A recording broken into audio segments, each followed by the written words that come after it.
to the Family Movie Night podcast, where we want to help your family have better conversations around the content you consume. It is episode 60, and I need to say it. Happy New Year to everybody. Welcome to 2023. The apocalypse did not get us after our last episode. We made it. We're alive. And I'm here with the hero of our podcast, Donnie Dorsey.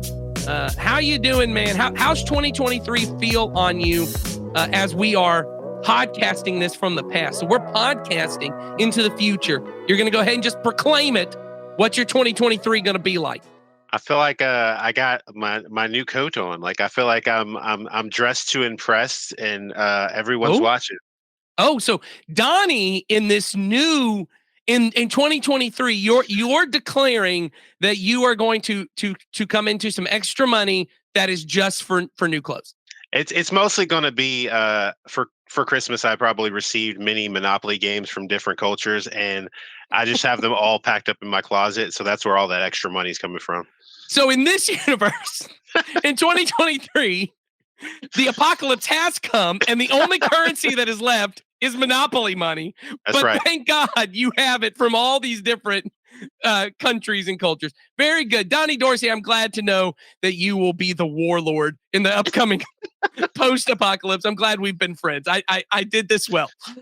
Okay. And of course, to the villain of our podcast, Sawyer Hewlett, what are you declaring for your 2023? What's this looking like for you? I think this is my Magneto arc. So this is where I kind of stop being villainous and I'm more anti-hero. I'm out here, I'm doing good as I see good. Okay. If that happens to be villainous to everyone else, so be it. Okay. That's the vibe. Spoken like a true villain. I'm not a villain. I don't see myself as a villain. If you think my murder of 7 million people was villainous, that's on you. You must have had family that got murdered. Exactly. Okay. It's not personal. Yeah. Very good. Right. Very good. I'm glad. I'm terrified of what 2023 is going to be. What is my, I'm the villain of the podcast, obviously. What is my role in McFarland USA? I feel like they're kind of like another high school kid. Like what? I would actually say, and we'll get to this when we get to it. One thing excessive hills. You're excessive hills.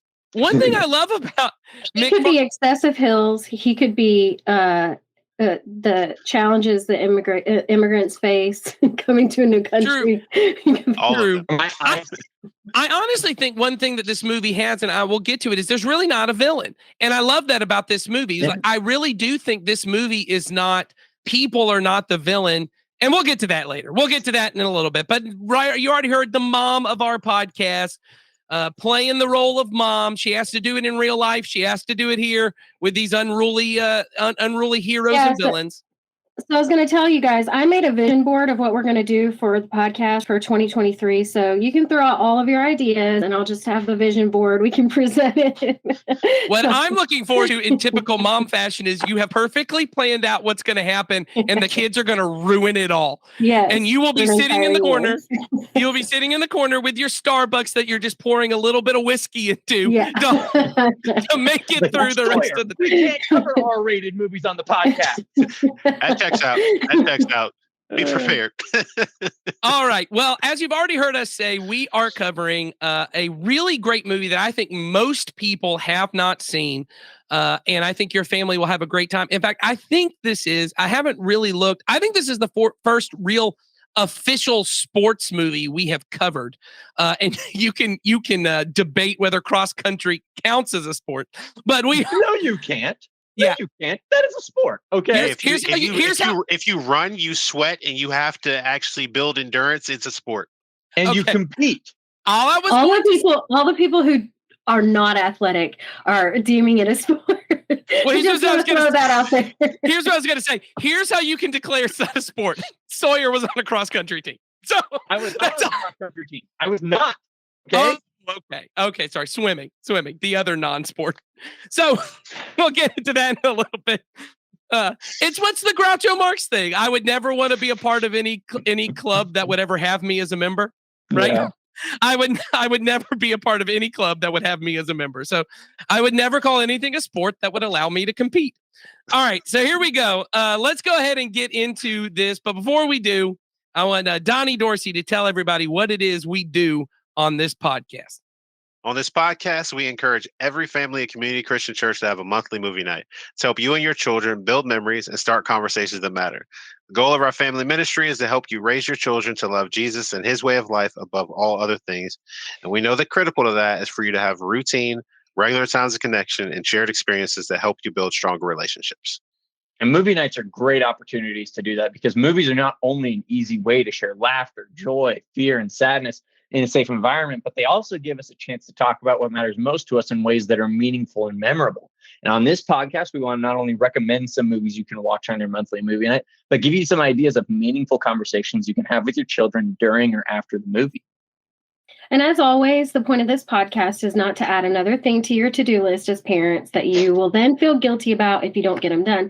But we want to make it easier for you and your kids to enjoy being together so that you can build memories and have conversations that matter. So throughout our conversation today, remember that we just want to have fun and help you think through simple and easy ways to share your love of Jesus with your kids. And none of this has changed since 2022, but we think we have a great movie to help you do just that. And if you can already tell, this is not like a new tone for 2023. We're all a little more like awake and alert and feisty with each other. It's just that we're filming at like 1 o'clock instead of like 8 a.m. So everyone's a little more awake. All of us parents have been with our kids for like 4 hours and we're just ready. We're just ready to explode. So maybe this will be a good tone for the podcast, or maybe you're like, why is everyone just like shouting over each other this morning? Everyone's so mad and cynical this morning. That's right. We made it through the apocalypse, and now it's the first January. Yeah, it's the first January episode, so that's what we should all be. This is what 2023 is going to be like. But here's what we'll say: the movie we're talking about today is McFarland USA, which came out in 2015. This is a movie, and I bet you don't know what it's about. That is about a coach named Jim White, who's played by Kevin Costner. He's a newcomer to a predominantly Latino high school in California's Central Valley. He's originally a football coach. He gets fired over this incident, moves to this school's never coached track before, but ends up building this team.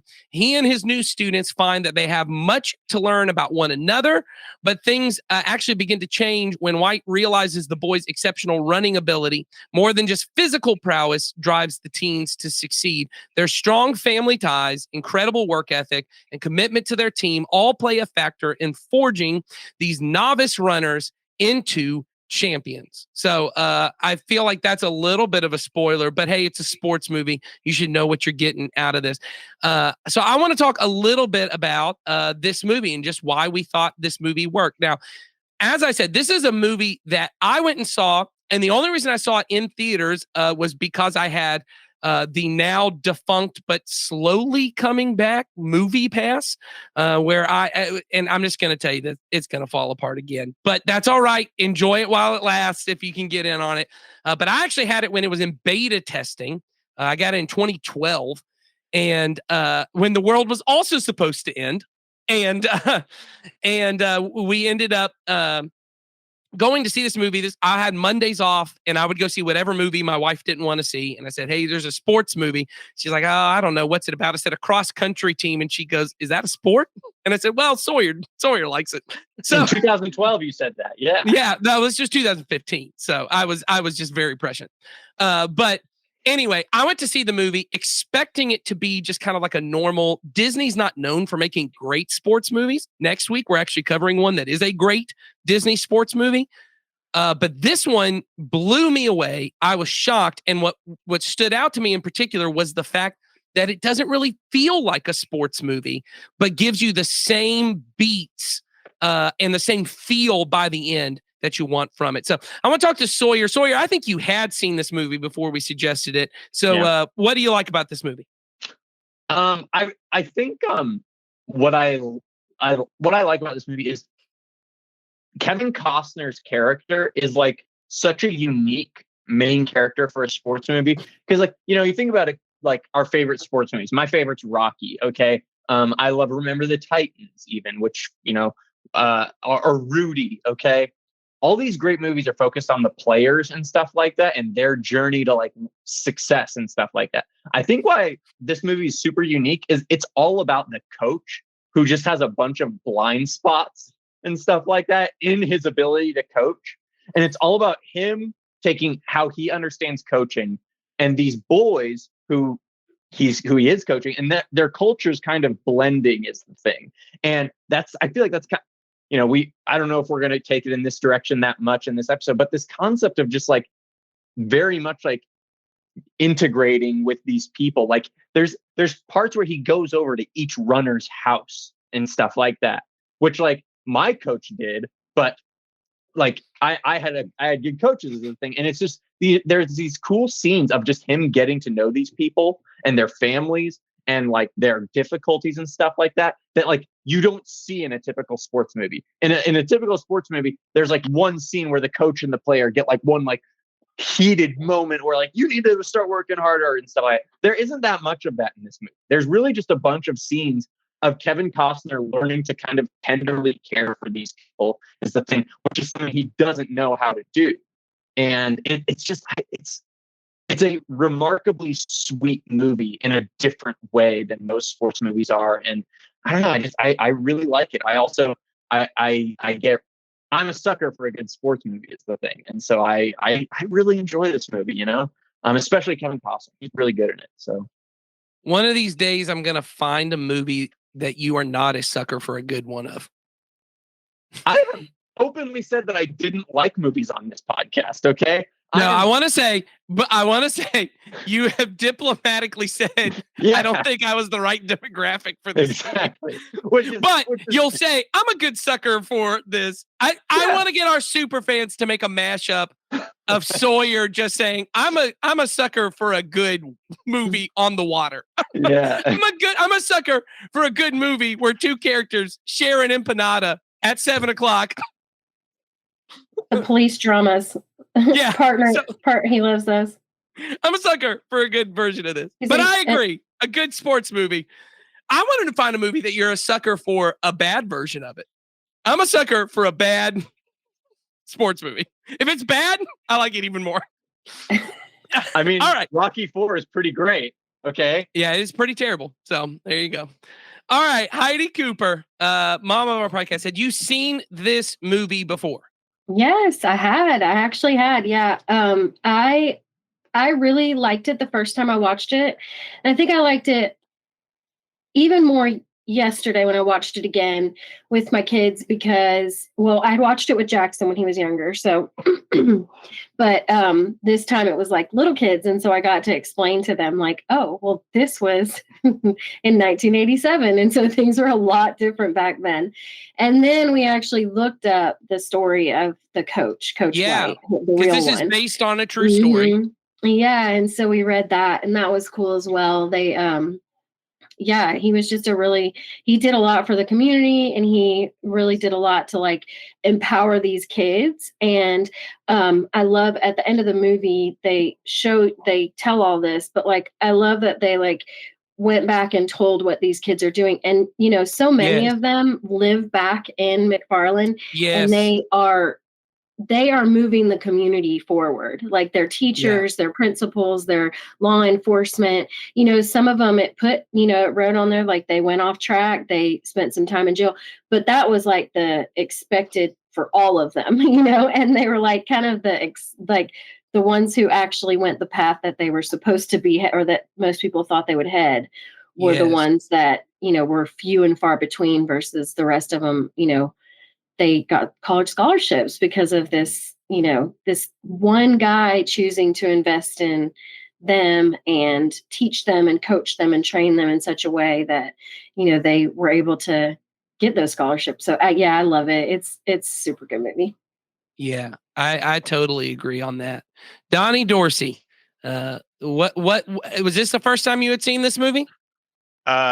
I feel like somebody used a neuralizer on me because when I was watching it, I was like, oh, this looks familiar. So I don't know I think this is my first time remembering that I watched it. So Donnie, I'm a nerd, so I know what a neuralizer is, but what is a neuralizer for those who might be laymen's?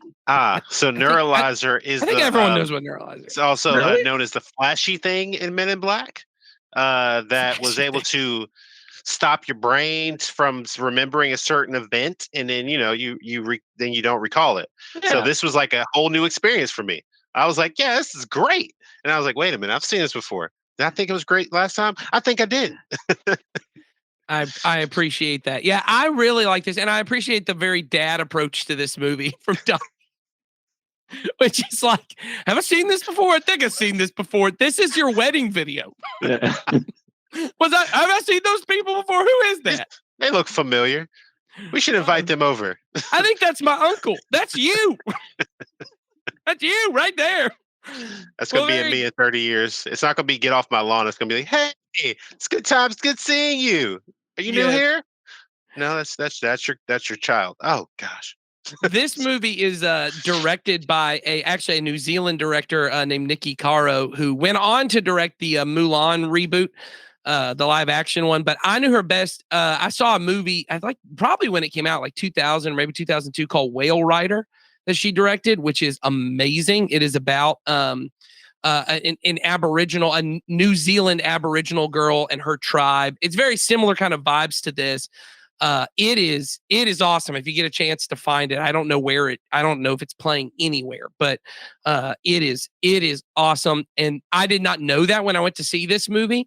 But that was like one of those movies when I was like when you're in kind of middle school and you start to kind of watch movies that are more like, oh, these are what like adults watch when they watch movies. Like this is a grown-up movie. Whale Rider was like that movie for me. I'm like, oh, this is like a real drama. Like this is what people actually watch. And so when I watch this movie, it has all the Whale Rider vibes. And so very much, I love this movie. I love the fact that, and I'm a sucker. I'll throw this out. I'm a sucker for any movie that shows communities that you don't normally see. And I don't just mean like ethnic diversity. I mean, she did a movie called North Country. If you haven't seen this movie, North Country is awesome. It is about union workers. Charlize Theron is in it. It's about I think it's like the first woman to run for like the union president of like steel workers or something like that. It's an awesome movie because once again, it's just, most Hollywood movies are going to be about New York executives or some kind of like I'm a screenwriter, I'm a novelist, I'm a whatever, and those kind of things. And these are movies about communities you just don't see a lot of. And I think it just is really powerful. As everyone said, it's a really good sports movie. But what I love about it is, and this kind of gets to our themes that I want to talk about, is it doesn't follow the typical tropes you'd expect of a sports movie. One, I think there's only 3 races in the whole movie. I think there's one early on that they get obliterated at. There's one that they're like, oh, we're actually doing pretty well, and they qualify for the state championships. And then there's the state championship one that they do. Most of the movie is, and this is the second part, there is no training montage in this movie. There is no, hey, let's go do this, let's learn this skill, and we're just going to take 5 minutes and poof, we learn the whole skill and now we're great at it. This is a movie about, and this is what I want to talk about, their whole life is the training ground.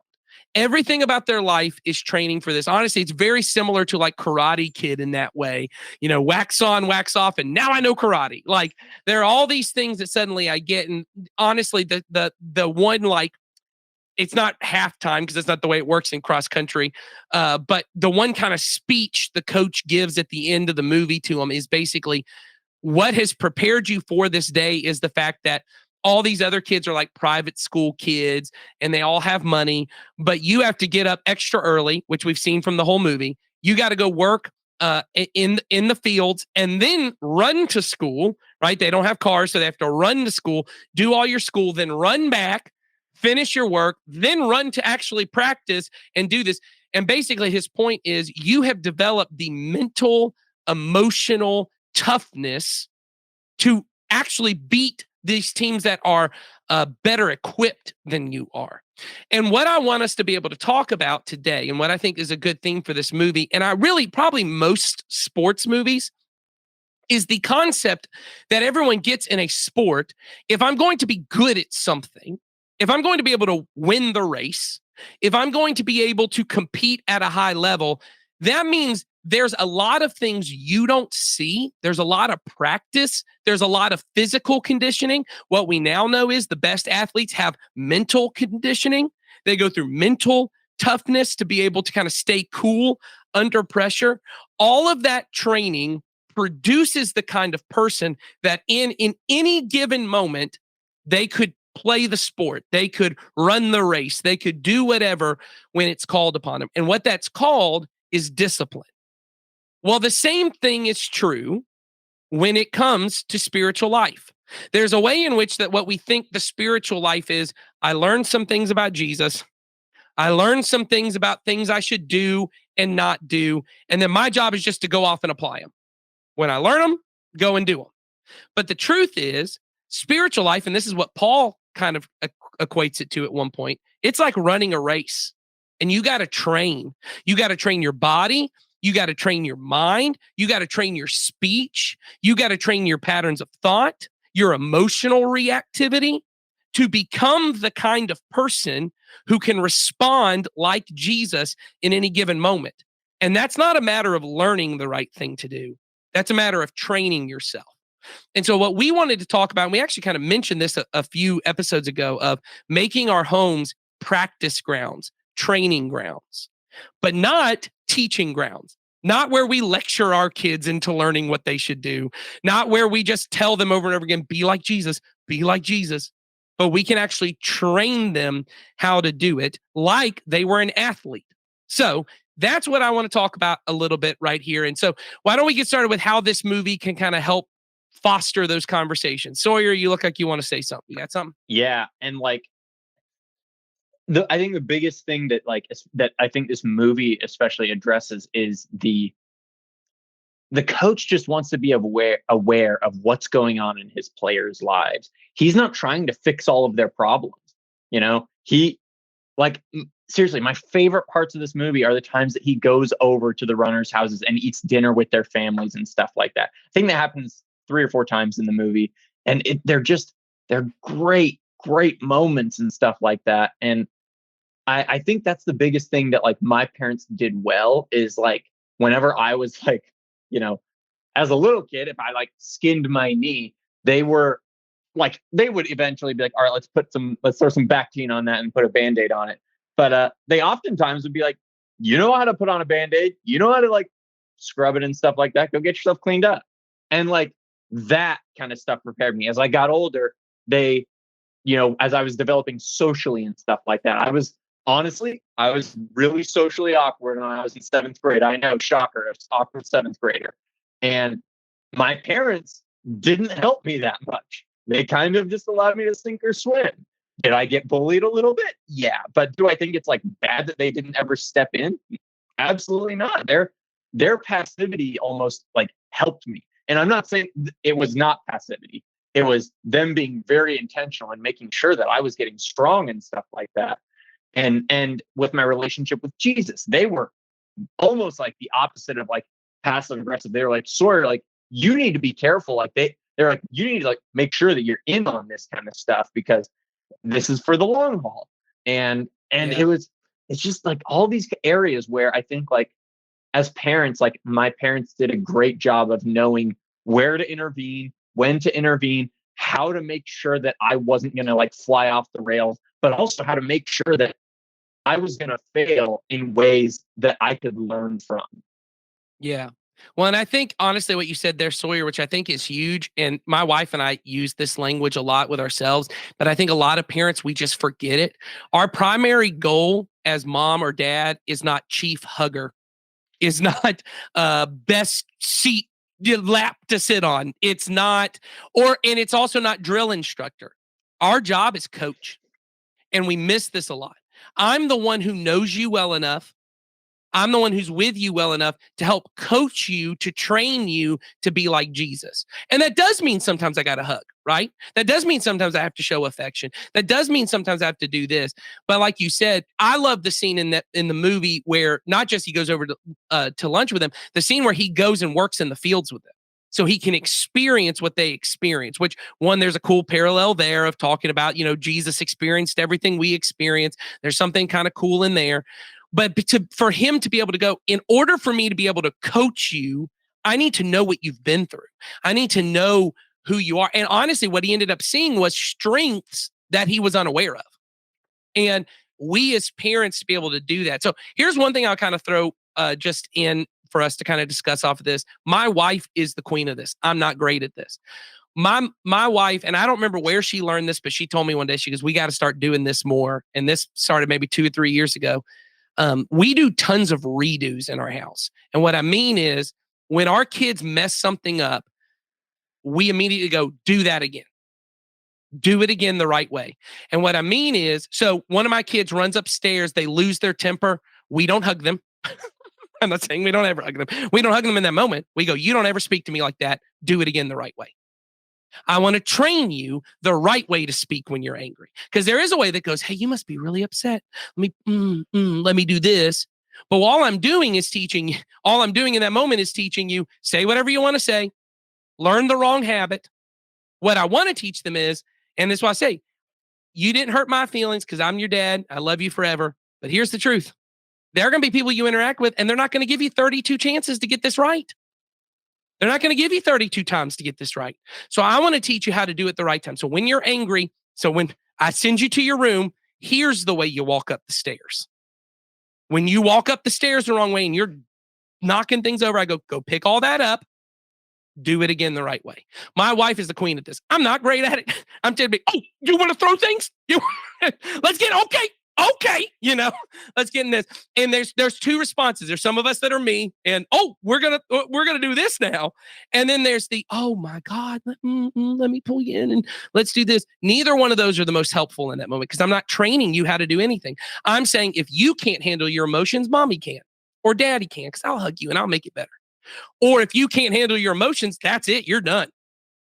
There's a third way, which is if you can't handle your emotions, let me help train you how to handle your emotions. Let me show you the right way to do it. Because there is a way that we just teach them. You need to count to 10, but then we never make them count to 10. Well, teaching me to count to 10 doesn't do anything. Everyone knows they're supposed to count to 10. I, the adult in that moment when they were stomping up the stairs, goes, Nathan, count to 10. And I go, nope, not doing that. So anybody else, ways to help kind of train our kids, not just teach them, right? I'm not teaching you with my words. I'm showing you with your body, not me do it. You do it, right? So anyone, ideas on that? How do we train our kids? Yeah, I think one of the things that I noticed through this movie is that it is it's not something that you do and then it's done. This is a habitual thing that you do, and it's actually the interesting part about this movie is it doesn't show this represented with the kids. It shows it with the coach. He's been one to be the popping off at the mouth, to run away from hard things.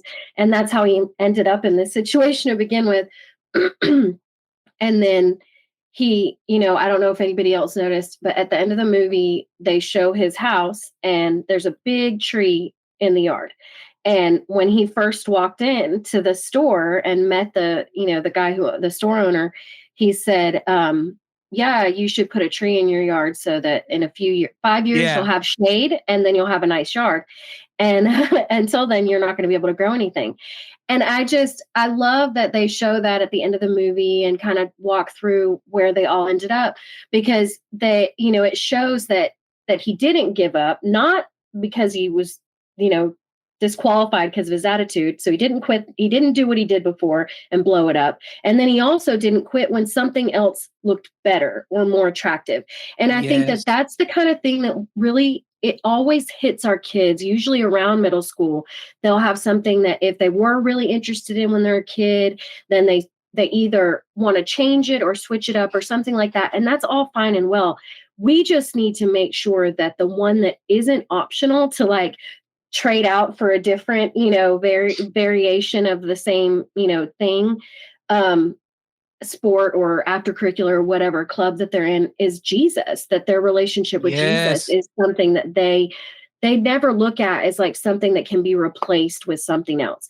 And that's only going to come from us showing them how important and how essential, how crucial it is for us that we have our relationship with Jesus, and that we are constantly consulting him and constantly, talking and bringing him into our conversations with him. So yeah, I think that's probably the biggest way to train, is to just say, I'm not going to just go to church when things are hard, or when we don't have something going on this weekend, when it's an off season from whatever sport we play or whatever sport we watch. I mean, I'm not criticizing. I know, I get it. I understand all, how that can all happen, but I think it's, for me, myself as well, I think it's one of those things that just that consistency, other things can come and go, can be seasonal, can be, traded out, but that's one thing that we need to be really consistent over time. And that's going to do so much more for them and their desire to have a relationship with God. It'll just be a natural thing for them. I think that's huge, Heidi. And so I want to kind of point out two things you said and maybe add a little bit onto them. One, the thing you said about church, I think is huge. The one non-negotiable in our life as believers is, and it is our faith in Jesus. I don't want to, but they're not separate. My relationship with the church, my relationship with believers that I'm committed to, it absolutely is essential to my relationship with Jesus, right? And this is what the Bible, the New Testament writers are getting to when they say the church is the body of Christ and Jesus is the head of the body. You cut a head off from the body, that body don't do too well. Neither does the head. So you got to keep. Neither does the arm if the arm isn't attached to a body. Right. Exactly. It's dead. It's exactly. useless. Exactly. And so to say to our kids, and I say this regularly, so here's a good example. I just think good language for us to get. Our kids will say all the time to us, well, we got to go to church to learn about God. And I say to them over and over again, church is not where we go to learn about God. Church is where we go to love Jesus by loving his people. And it may sound like a small distinction. It's not, because here is what I've learned from kids and doing youth ministry forever. By the time, if a kid's been in church their whole life, by the time they're 15, they know all the stories. They know most of what the youth minister is going to say before he says it. And what they eventually get is, I know all this stuff. Because they thought the point was to learn it all. It's school. I graduate, and I just graduated early, right? I got to get through this to get it. And then eventually there's this feeling of, why am I even doing this thing? Why am I even doing this thing? I know it all. I have a personal relationship with Jesus. But you never graduate from your family. You never just go, well, I'm 15 now. Why do I have to go see grandma? Why do I have to go talk to my mom? I mean, that is what you feel when you're 15. But no person goes, you're right. You're right. You got to the point you don't need us. Because what the church is, so that is this family that I'm committed to, that I love. And so I totally agree with Heidi. I know a parent who's got a high schooler, and I won't mention who they are because I don't know if they're okay with me sharing this, but I'll just say they wrote up a contract for one of their kids that says, hey, you want to do this extracurricular, and I'm okay with it. But here's the contract. If we allow you to do this, you can miss one Sunday out of X many Sundays. And if your team is playing, you have to tell your coach ahead of time, I can miss this amount of Sundays, which was a very small amount of Sundays, because church was my first commitment. And I'm not going to miss this for this. And if that means you can't have me on the team, if that means that, someone else has to get a better position, I'm okay with that, right? I can only miss X amount of small groups to do this thing. What that is doing is, one, it is training your kid, whether they are a little resentful of you and are like, oh, ugh, they at least see, wow, mom and dad actually take church seriously. They're not okay to just drop it the moment that something better comes up. And I just thought, I'm not at that place with my kids, but I thought, wow, that parent, they get it. They see it. And that's training. It's teaching my kid, being with the body of Christ, it matters. The second thing I was going to mention off of something Heidi said, and then Donnie, I want you to get to talk a little bit about the training thing, is how important it is. And this is not directly something you said, but it's spurred from something you said. How important it is for us as parents to go first on the training thing, that we are willing to admit when we don't get it right. And we're willing to almost say to our kids, help me with this. So once again, my wife, who I think does a great job at this, I don't remember what the specific thing was, but I remember both of us had said to one of our daughters, I don't like you saying that. There was something that they said that we just didn't think was very respectful, was the way they phrased something. And my wife said, I kind of say it that way. I know that's where she picked it up. And what she said to my daughter was, I don't want you saying that anymore. But you know what? I shouldn't be saying that anymore. I shouldn't. So here's what I want. I'm going to hold you accountable. When I hear you say it, I'm going to tell you to stop. And when you hear me say it, you have permission to tell me I shouldn't say it. Because we're both trying to follow Jesus. And that's a big deal. Because one, what that tells my kid is it's normal that I will have to train my entire life. There is not a point where I graduate from learning to be like Jesus. And two, there's a humility to saying this. I'm not doing this because I'm better than you. I'm doing this because I'm just ahead of you. I'm just 20 years down this road and you haven't been there. I'm just trying to show you my way. And I thought that was a great thing she did. I, of course, have nothing to work on. So I don't know why I would ever say that to my kid. But my wife, she got all kinds of stuff. She's probably listening to me saying this. That's probably not okay. So I'm going to let Donnie talk now. And Donnie, you got anything on this idea of training versus teaching? Yeah, like the first thing I think about is something I've tried to incorporate with my kids is like creating patterns and routines, because no matter what it is, if you have a bad pattern and you routinely do it, it's going to lead to down that path. Because a lot of times they'll say something or do something. I'll say, is that really what you were trying to communicate or something like that? And they'd be like, no, I was just frustrated. I was like, but did you say you were frustrated? Like, did you communicate that you were frustrated? And the thing I try to tell them is that it's not going to happen overnight. If you aren't great at communicating, it's going to take every opportunity you have to learn how to communicate better. Like stopping and going, hey, mom, I'm sorry I said that. Or hey, dad, I didn't mean to say it like that. Because I think, exactly what we watched from the movie is that people treat a lot of things like, okay, well, if I'm naturally good at something, I should just keep doing what I've already been doing. No, you have to practice it. You have to continue doing it. Like, it doesn't matter if you're the best person, best speaker in the world. If you're not constantly practicing how to improve on it, it won't get better. Eventually it may decline in how well you do it. Because being a loving person isn't, hey, I was loving to you that one time, but the second time when you stole my toy, I was ready to like haul off and punch you. Like that's not the same thing. You have to practice it regularly. It's doing those things in a routine. It's like, and I try to do that with my kids. Like I say, like the things I do a lot of times, it's because I've put that routine in my life. Like if it's okay, I'm going to read my Bible regularly. I'm going to do this, and you're going to see it to the point where you hear your kids will say things like that. They'll go, man, whenever someone's dealing with something, I always hear dad pray. Or I hear that I see him put out his Bible on these regular basis, because as much as you talk about it, your kids are not going to take in everything that you say, but they will always catch everything that you do.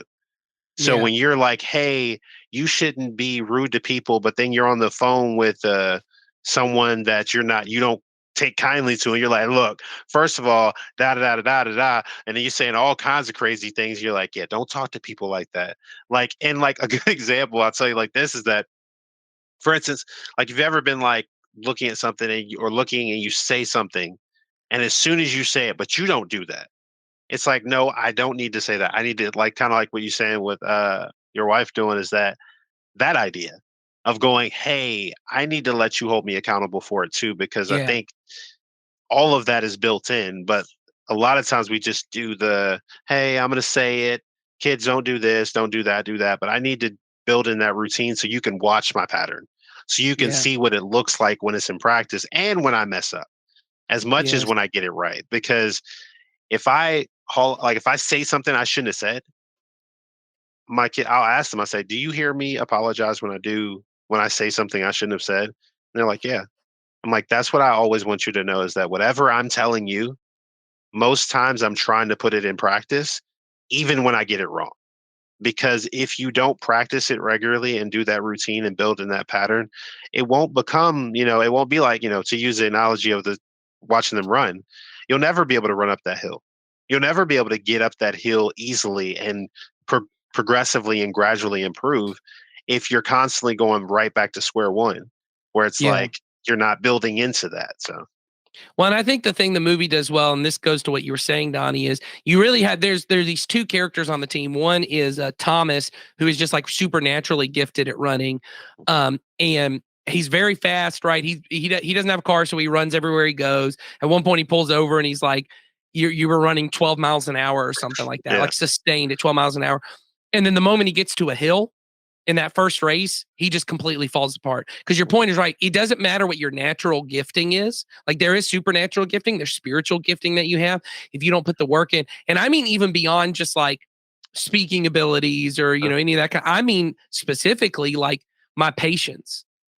Some of the people who tell me who are some of the most gentle people, they seem like the most gentle people, are incredibly bitter about things because they've convinced themselves, I forgive things all the time. Things just roll right off my back. And then the right person or the wrong person offended me, and it's been 20 years and I've never let it go. And I still think about that person. But I tell myself everything rolls off my back. I'm naturally gifted. I'm the kind of person who doesn't let anything. But man, I got this hurt and it doesn't go away. Everyone has to be trained on forgiveness. Everyone. It doesn't matter how naturally gifted you are at letting things roll. Everyone has to be trained. Everyone has to be trained. My wife would, and I would have said about my wife, she's one of the most slow to speak, humble, gentle people. And then she became a mom. And I think she would freely admit there are things I say to my kids, and I go, why did I say that? Why didn't I think before I spoke? Because everyone has to be trained, no matter how naturally gifted. But then there's another character, and his name is Danny. He's the heavier set kid who they put as the anchor. He doesn't run very well. And then the triumph of the movie is Danny running up that hill. He sees that his team member it has fallen behind and he runs up the hill. And my girl said, how did he do that? He shouldn't be able to do that. And I said, remember all those days he went out and ran up those hills? And I said, I bet a lot of these runners didn't do that. They're naturally gifted, but they didn't put the work in. And that's what I told him. I said, no matter how bad, no matter how impatient you are today, no matter how ugly you may say things to people today, no matter how many things you hold on to today, if you allow it, if you practice being like Jesus, and it's both. It's not a works thing. It's not like I have to do the work. It's the Spirit of God. The Holy Spirit comes alongside me. And if I will put the work in, the Holy Spirit goes, I will double and triple and quadruple your efforts. You will become a completely different person. Yeah, because I was when you said that, I was thinking about the idea of like how people think about peace and patience and all these things. People think of peace as like everything is good, but it's not that. It's the being in the boat like Jesus and the storm happening and you're asleep. And it's not you're asleep to the problems of the world or the things going on around you. It's that you understand what can be controlled and you understand what can't be controlled and you understand that each thing is just a progressive, gradual step to improvement and to growing and things like that. Because I think, like you said, I mean, it's so easy to go, yeah, I want to be patient, but I want it right now. But that patience and that peace doesn't come without trials. Like that, like Danny didn't go and like, hey, I conquered this mountain. No, he faced challenges, but he progressively continued on. And that's what happens in us, like as Christ followers, is that the Holy Spirit dwells in us and makes those things grow. And like, as my wife kind of like describes it, as she's like, you grow that patience muscle or you grow that peace muscle, like in that love muscle, like you just get better at it because it's not because life got easier. It's because you practiced it. You didn't practice it when everything was perfect. A lot of times you practice it when it was a challenge. Like that's what Danny did. Like I love that example because he wasn't the best at it right away, but he practiced it. And I bet there were times where he wanted to stop. And that's how our kids, like I try to remind my kids, it's like, you're not like, there are things you're great at, but there are going to be things that you struggle at. And that's the things that are going to challenge who you are, your character. Because when you're good at something, you're not going to get mad. You're not going to have all the negative aspects a lot of times. But when you struggle, when you're faced with adversity, that's what I want you to do. I want you to be able to handle adversity in a way that is different than everyone else. Like when you get the bad grade on your test, I don't want you to go, this means I'm less than. I want you to go, no, I made a mistake.